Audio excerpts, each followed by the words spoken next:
houses, I believe, is a scam. That's what we're talking about today.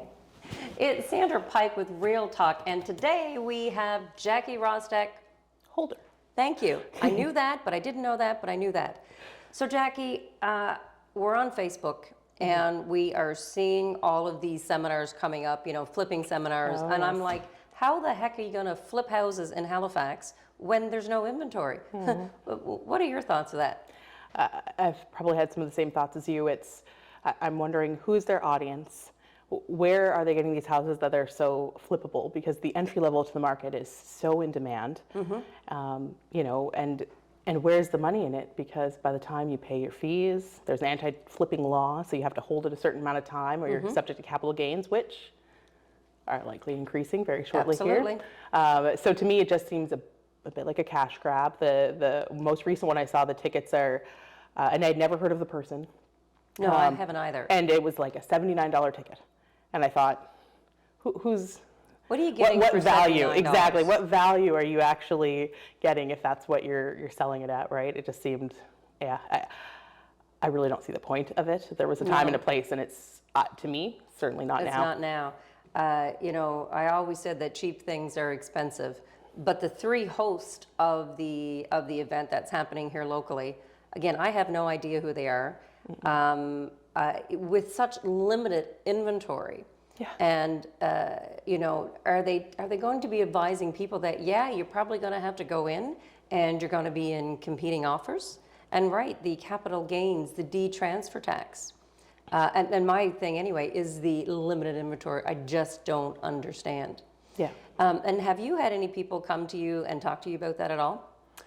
Not recently. Like, it used to be very common, right? But ever since we saw such a spike in the market, far less. The investors that I have tend to be more long-term plays, and they want to hold property as housing providers, landlords, and not so much we're just going to flip and sell, because they know, like anybody that I've worked with that has, even ones that have done that successfully in the past, they know it's not the time, because the amount of money that you need to put up front, it just doesn't make sense. You could stick it in the bank and it's going to do better for you, more than likely. So what advice would you give to someone now who's, because I do get clients who are calling me for flippers, and what advice would you be giving to that particular type of buyer? With any investment, whether it's flipping or if they're looking at becoming a landlord or what have you, I usually tend to give the same advice if you really need to look at your numbers. So how much cash do you have on hand? What are your expectations? What's your return on investment? How long do you expect this to be? Like, what kind of capital investment are you making and return are you expecting? Because in this market, I'm with you, I don't see the opportunity for flipping. No, I don't.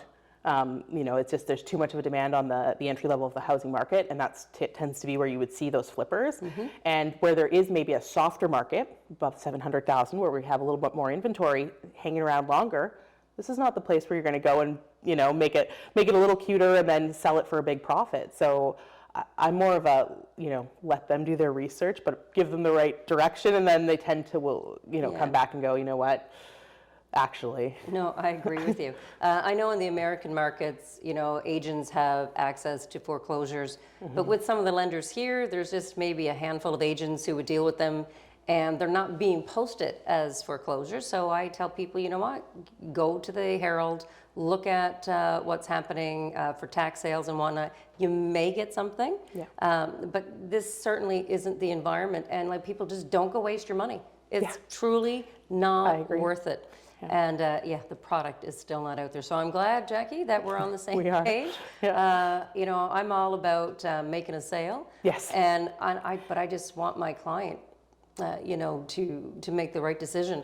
And I remember one day, oh God, this must have been back in 2014, and I think it's important for someone who is flipping homes to have an agent who is knowledgeable. Yeah, absolutely. And there was 2 homes that I helped this gentleman sell, and they both were properties that he had flipped. And the one home, I think he must have spent, I don't know, a couple $100,000. And it was just one of the little small war houses. It only had 2 bedrooms up, and the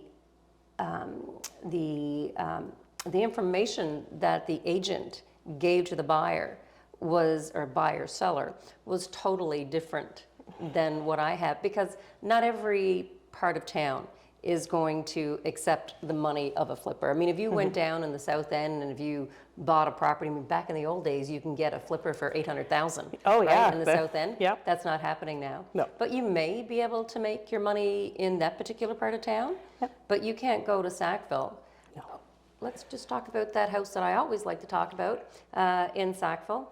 You know, the house was purchased at $500,000. It wasn't renovated. Oh, I know. Right? I know. And then one sold after that wasn't renovated again for I think 330 or three something. And then one sold at 441 that was renovated.